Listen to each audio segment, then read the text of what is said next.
Mahalo everybody for watching Ho'oi Kaika. And again, we have another celebrity. To me, he's a celebrity. I've known this guy for many years already. And his name is Crichton Uale. And he's been in entertainment for a very, very long time. But not only that, too, he's very active in the community, pushing forth a lot of good things for the Lahui.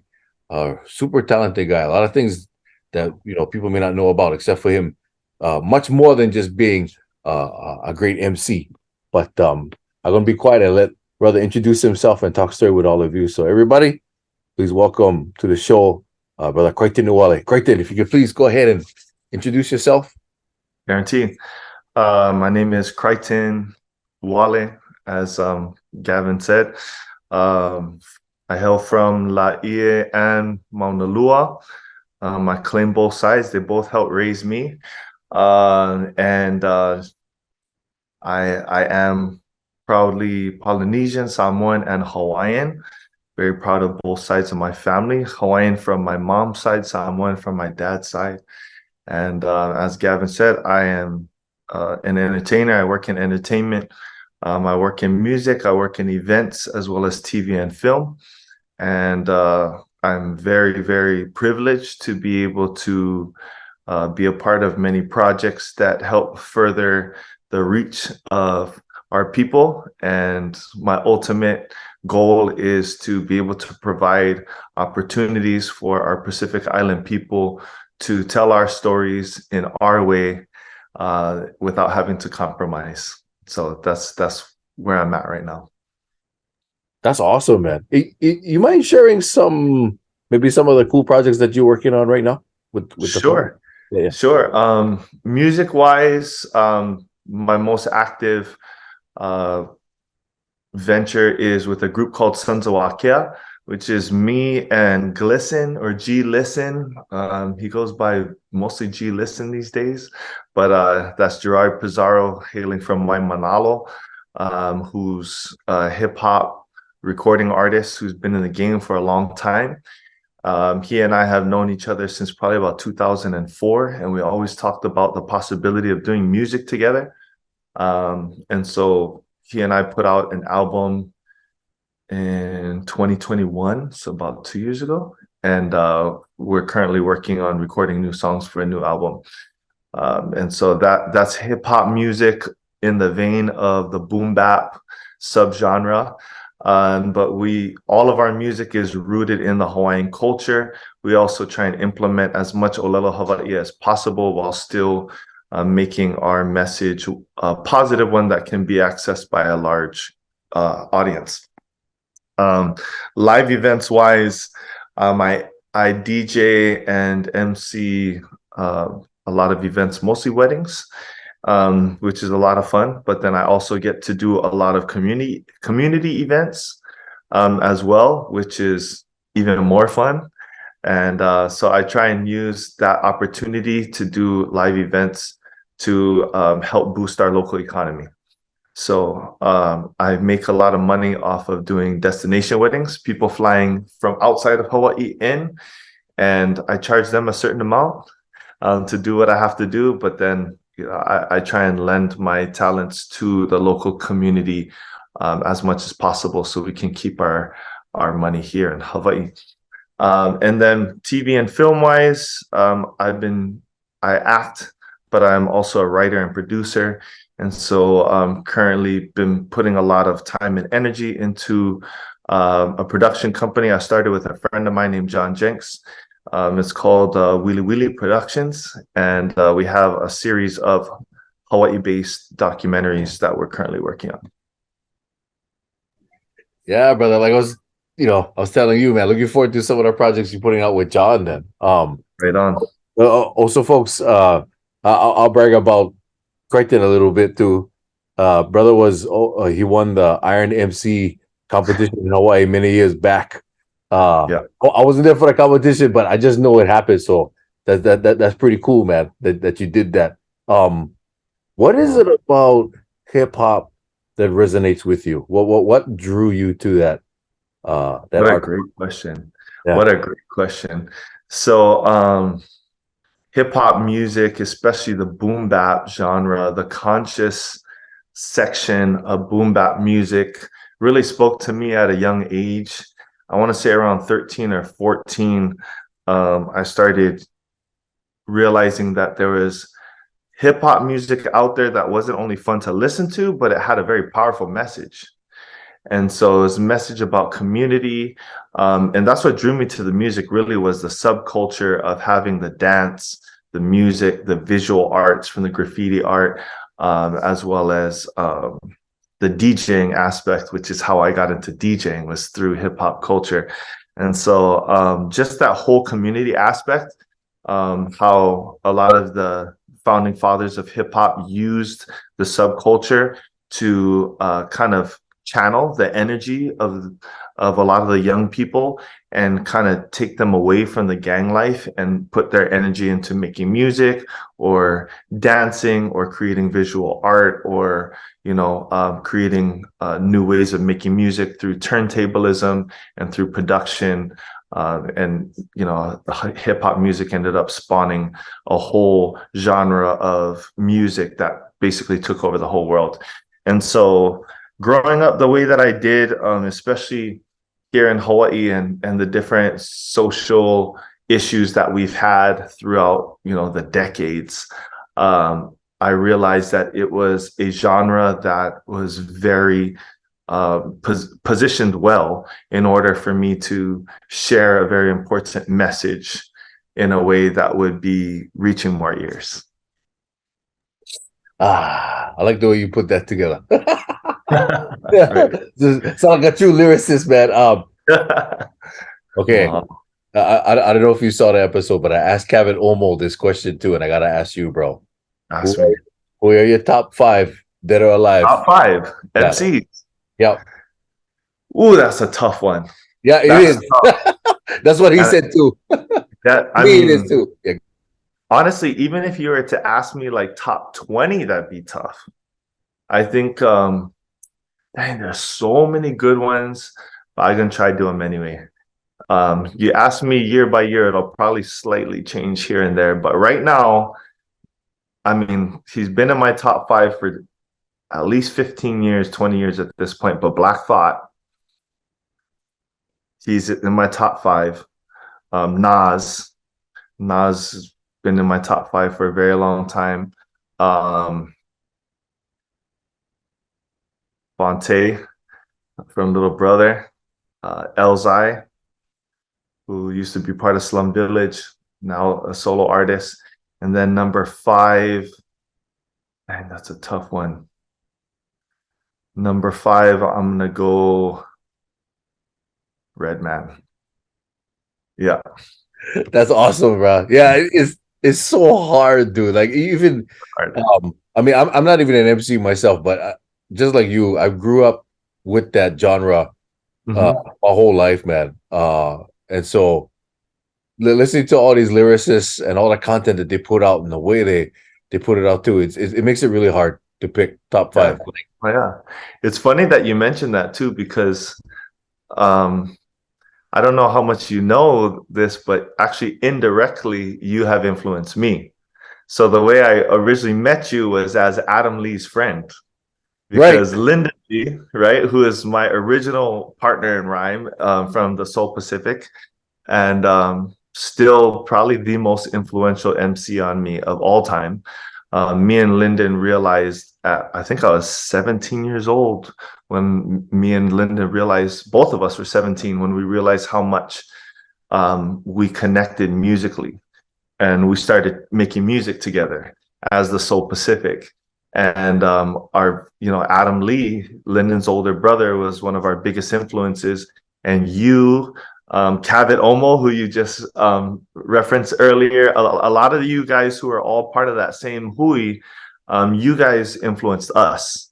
And so whenever you listen to my music, whether it's through the Soul Pacific or Sons of Wakea or my solo stuff, just know that you and Adam and Kavit, all you guys had a strong influence on me and Lyndon and our whole age group. So mahalo for that. Bro, that's crazy to hear that, man. Especially seeing all the stuff that you're putting out. Because I'm listening to all of you, I appreciate that. So I would say right now my favorite one that you've done so far is Kuipo. Oh, I think that was my favorite, bro. That one, like I when love that song. uh like see it's been so long since I heard it, but I used to when my wife and I first started dating, I used to say the hook to her to try to Oh, impress not. her. I mean, just say it, Maku ipo and the sweetness with the melody. I can't remember what it was, Yeah, but that's dog, so bruh. Um, wow. but Wow. anyway, like I would say for like my top five, Black Thought is Yes. definitely in my top five. So it's crazy that you said it too. But it changes all the time, just depending on my mood, man. Mhm. I think for me, Rakim I would put in there. Black Thought, The God, of course. Rakim the yeah. God. Oh gosh, and then I just heard one a cipher recently. I mean, it's an old cipher, but I just heard it with Redman and Def Squad. It's all the Def Squad guys. I just saw a cipher recently with all three of them, and yeah, Mm. yeah, maybe I'll put Redman in there. It just depends, bro. It just depends on the time too. Yep. What you Oh, feeling? I feel you. I feel you. Because I think, yeah, because Rakim for me got to be a top guy. He was in my top five at some time. He'll probably Yeah. be back in there at some other time. MF Doom, big time Most Def, Posdnuos from De La Soul. Yes. Yeah, even Kendrick Lamar, honestly. Dude. Yeah, there's at least five other guys. Pharoah Monch, Oh like gosh, yeah. yeah, Oh there's a yeah. Well, few that are going there. oh yeah. Yeah. We just go on and on talking about it, man. If you were to talk about, let's say, I mean, obviously you've done so many things, man. You're one of the few guys that I've met that has been able to do a lot of cool creative things. Because I know you do graphic design work. I know I you do a do. lot of Yeah. audio work. Yeah. Um, what would you say is your proudest success and your greatest success, and maybe what if you could share like a challenge that you overcame? What would you say was your greatest success and one of your greatest challenges that you had to overcome to be where you're at now? Do you mind sharing? Yeah. That's a tough one. Greatest success. Um, I mean, first thing that comes to my mind, of course, and it's probably not what you're looking for, is my kids for sure. Um, my kids are just like, I have four kids, super proud of them. I'm a very proud father. And all four of my kids just turned out to be amazing human beings with very little help on my part. They're like, they just like came out in a way where they're my kids. They're kids. They're little. And yet I look up to them because of the way that they live life, the way they treat other people, the way that they approach the world. That's number one for me. But also the Sons of Wakia album, um, Kahemana, that was, I think me and G really start. I mean, you mentioned Kuuipo, and on that song, you can hear us say Sons of Wakia because it was already a project in the making. One of the reasons I even put out that solo album was to build up to Sons of Wakia. And so that's why Kuipo was such an important song on that album. Um, so that solo album was another big one. But that Kahemana album that me and G put out with Osna really kind of doing all of it, like he produced almost every single song on there. He recorded and engineered every single song. He shot the music videos for almost every single video we put out from that album. So Osna was a huge part of it. And then of course we had several guest features on the album that came through in such like we almost didn't even plan any of it. Almost every single part of that album came together magically. It's like we're heading to the studio and someone's like, "Hey, I heard you guys are recording. Can I jump on?" And it's like, "Yeah, we've respected your music for so long. Come in the studio. We don't know what beat we're gonna use. We don't know what the subject is. We don't know. We don't have anything." And all of a sudden, in the studio, it just started like magically coming together. And every week, we'd put out this song that we thought, "Dang, how can we top this song?" and then the next week, same thing. Wow, how do we do that? Like the whole process was just, it's hard for me to really explain it. It just felt like, it really felt like our Aumakua were guiding us, and that each song, and as you listen to it, you can hear that there's just a lot of history in those songs. There's a lot of culture, a lot of language, a lot of, just social messages. And so as far as things that I've done and I've accomplished and I've put out into the world, I think right now Kahemana, as far as a non-human thing I've put into the world, might be my greatest accomplishment thus far. But as we've talked about things that I'm doing with John through Willy Willy Productions, there's some TV shows, there's some movies that I've been writing, and those might be my masterpiece. We'll see. That's awesome, bro. You're not busy at all. Not busy at all. Oh man. It was interesting, as you were talking, for some reason I was thinking about how active you are in the community, pushing Forte Lahui and everything. And I was thinking too, because I don't know if you saw the introductory video that I have for the channel. There's I did see one. it. Oh, okay. And then there's the one where I talk about why I started the channel too. And in there, I bring up the whole thing of like 41% of Native Hawaiian brothers are in prisons and stuff, and suffering and everything like that. What do you feel? What do you think needs to change in our community to remedy that, to make it so there's more of our men, our Polynesian men, I guess, being good and industrious rather than being in prison? What do you think needs to change? That's a big question.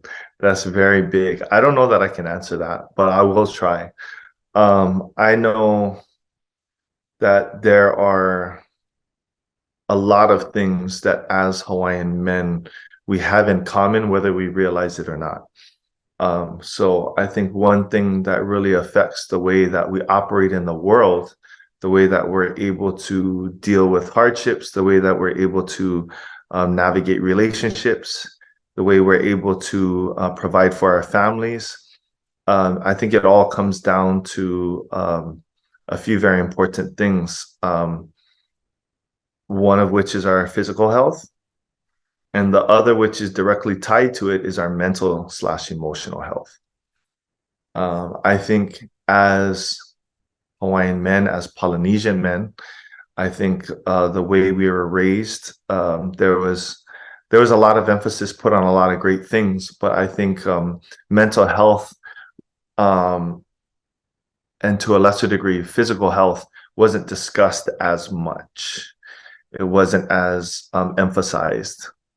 So I feel like I'm just learning about mental health now, like in these last several years of my life, and that's because my mental health started to decline, and I started to, suddenly I never had a real problem with anxiety before, and like suddenly it's in the forefront of my life.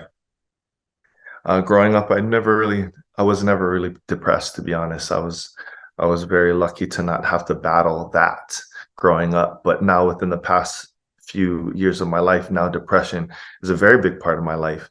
And I mean, obviously, I've been able to get to a point where I can function still. There are some people out there who are dealing with a much more acute form of depression than I am. There's people who are more affected by anxiety right now and are trying to win that battle. And so I think as Hawaiian men, and Polynesian men, there's a certain expectation that many of us believe is placed upon us. And I think when we're not able to hit it, there's this disconnect between who we are and who we think we're supposed to be. And I think when that disconnect takes place, how we react to that ends up sending us down certain paths. And so I often think that if certain things would have been slightly different for me growing up, that I could easily be in prison right now, or I could be dead, or I could be hooked on drugs, or I could be heavily involved in a lifestyle other than the one I'm living right now. Um, and a lot of that I think is pure luck. I don't think I'm smarter or, just I don't think I have some sort of special ability that other Polynesian men don't have. I think I got lucky in a lot of ways. And so looking at, the stat that you brought up, how many of our men are incarcerated, I think if we turn back the clock, and this is one of the reasons why myself and G, we talk about the things that we do in our music, is because our people, our ancestors, the people within our culture, our way of life was a certain way, and we were that way for generations and generations, and it worked, right? Then all of a sudden, the colonizer comes in, completely changes the way everything is done, and suddenly we're supposed to adapt to that with no training, with no education, with no program to help our people transition. All of a sudden, there's this new set of rules. And so the generation before me, and then my grandparents' generation, and my great grandparents' generation, they all were trying to figure these things out to the best of their ability. And so if you look at the fact that, I speak more Hawaiian than my mom them, and then my grandparents them, right? You'd probably have to go back to my great grandparents. And even them, I don't know what their level of fluency was in Hawaiian, but we're only now starting to get to a point where many of us are able to converse in the language, read the language, right? But there's a big gap. And when you don't have the language, you have a disconnect from your culture, and then you have no cultural identity. And so I truly believe that the reason why so many minorities, whether it's Polynesians or any of the other minorities within the country of the United States of America, have such a high rate of incarceration is because of that disconnect. When you take away that cultural identity, when you put people who for generations lived a certain way, and all of a sudden you flip everything upside down for them and expect them to suddenly thrive in this brand new environment where they weren't even taught the rules. And so luckily for us, our generation, teaching this new generation coming up, we now have some of the resources our parents didn't have, our grandparents didn't have, our great grandparents didn't have. And we can give them a cultural identity. We can help them to understand how to be Hawaiian, how to be Polynesian, while still understanding the rules of the game of the current economic situation and society that we live in. And so I think with that, I have a high amount of hope for my kids and their generation and their ability to change that stat, to lower the amount of our indigenous people that are incarcerated. Amen, brother. Yeah. Let me know when you run in politics, bro. No. Let me know, man. I got chicken skin when you said all of that. No, that especially because a lot of people know my sister's in politics. Right. So a lot of times we get into these sorts of conversations and people like what I'm saying, like, oh, you should run. I'm never gonna run. and I'm proud of my sister, and I think there's people like her. And we have a few Hawaiians that are in there trying to change the system, and I'm very proud of that. I think that my calling is to spread the message through music, through TV, through movies, that I'm going that route, right? Yeah. But it's a very important task. And I think all of us in different industries working together, staying connected, supporting each other, that's the way we're going to do it. Yeah. Amen, brother. Seriously. I just had this conversation with this guy named Olin Lagan. I don't know if you know who he is. He's very active in the community as far as agricultural and sustainability. He's also like a tech geek. And, me, I'm in e-learning development and do a lot of like coding and stuff. And I have this dream of pushing forth more uh, tech knowledge for La Hui, especially for the students growing up. I just attended this workshop a few weeks ago where it was like what was it called? It was called uh Kanaka. Can't remember the name. It was like the Tech Kanaka Kui or something. Basically, several people that were involved in the technology industry in various fields. Some were coding, some were doing cybersecurity, some were like multimedia developers like me. But basically, talking to the students at Kamehameha and letting them know about the opportunities that they have.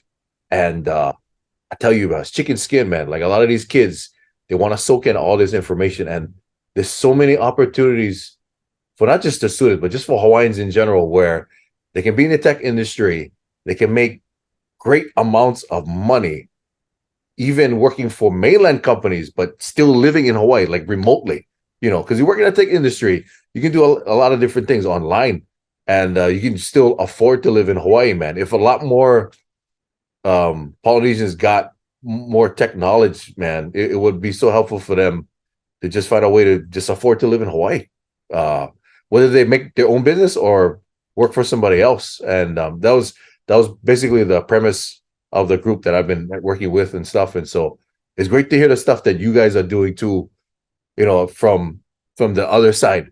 I mean, I know you do the tech stuff as well, but creatively spreading the messages that all of our folks need to hear, man. And I really sense there's like a reawakening of our culture, bro. There's like some kind of new renaissance coming around. Yeah, don't you think so? Oh, 1,000,000%. Yes.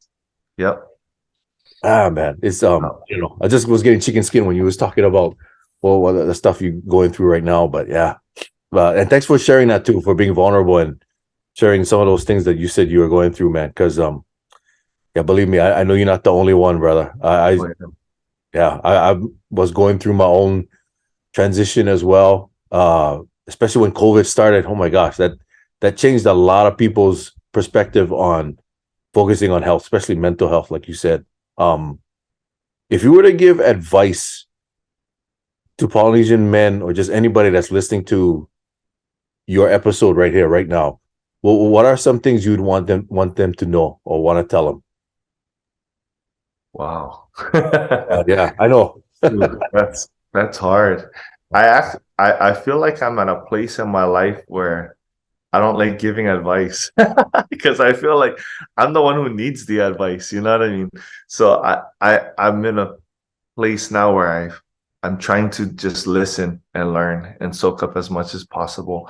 But maybe, who knows? Maybe this gets listened to several years from now, and someone who's, battling some of the things that we talked about wants to hear something. I guess there's some things that I would try and encourage everybody to do, not just Polynesians and not just men. But there's a few things that I would encourage people to do. And some of this is going to sound kind of cliched because people hear it all the time. And because they hear it all the time, they tend to think, eh. But then I'm going to say this as someone who's practiced these things, stopped practicing them, and saw the effects, and then started practicing them again and saw my life kind of come back to a place that I wanted to see it. And so earlier I mentioned physical health. What I used to do was I used to practice a lot of things for physical health for certain reasons, not realizing that it was positively benefiting my mental health. And so when I stopped practicing those things and my physical health started to go down and my mental health followed it down, that's when I realized, like, oh, that was more powerful and more important than I realized it should be. So there's staying active, right? And that's a real general thing. For some people, it's surfing 4 or 5 times a week. For some people, it's going to the gym. For some people, it's hiking at least once a week. Whatever you have to do to keep your body moving, to make your lungs work, to make your heart work, to get some sweat going, do it. Do it. I mean, and everyone's going to be able to handle different levels of exercise. And of course, people have different things that are hard for them. Like if you got a major back injury, of course, you're not going hiking, but maybe you can go swimming, right? Because then you don't have the impact on your spine. Whatever you can do to get yourself moving and keep moving and consistent and in the sun, breathing fresh air. Like as much as people hear that all the time, how important exercise is, I'm gonna double, triple, quadruple testify that physical exercise is so important, not just for your body, but for your mind. And the people who keep themselves inside all the time, don't exercise, curled up in a bed in a dark corner. And I know because I've been there, as much as it feels like that's what you want to do, the more you do that, the more you're going to keep doing that. And the harder it's going to get to pull yourself out of that. So regardless of how messed up you might feel, whatever guilt or shame or pain you're dealing with, take it somewhere. Go somewhere, hike, find a special mountain, find a special valley, find a special body of water. Connect yourself to the land and to the water. Because especially for us indigenous people, wherever you're from, get your bare feet into the soil, into the water, reconnect. Super, super, super, super important. I can never stress that enough. And the next thing I'll say, because I don't want to go on for too long, especially saying I don't want to give advice, and here I'm rambling. The other thing I will say is do something for somebody else. Doesn't matter who it is. It can be someone you know and you're super close to. It can be someone that you used to know that you're reconnecting with. It can be someone you don't know at all. But at least once a week, or at least once every few weeks, do something for somebody else. Because it's really easy to focus on the things that we struggle on when we're always thinking about ourselves, right? As soon as we get into certain routines that help us to see what other people are going through, what other people need, what kind of support other people are seeking, and we realize that there's something we can do to help fill that need, that's going to change everything. That takes our mind and puts it in a different state. And the more that we do that, the more that we connect with other people in a positive way by uplifting them, then in the long term, the effects that has on us mentally and emotionally and socially, like you can't put a number on it. You can't measure it. It's immeasurable. And so those are the two things I will say is get moving, stay active in a way where you're outside and you're reconnecting to the aina, to the land, and to the kai, the ocean, or to the vai, the fresh water, any of that. And then do something for other people. Do those things, and then I feel like everything else is going to start falling in place. Because there's other things you can do, but you do those two things, and you'll figure out everything else along the way. Ooh, fire, brother. That's awesome, man. Yeah, we gotta close up a little bit. I was looking at that timer, but Yeah. you know, when you said the whole thing about getting connected to nature, I was watching, what was it?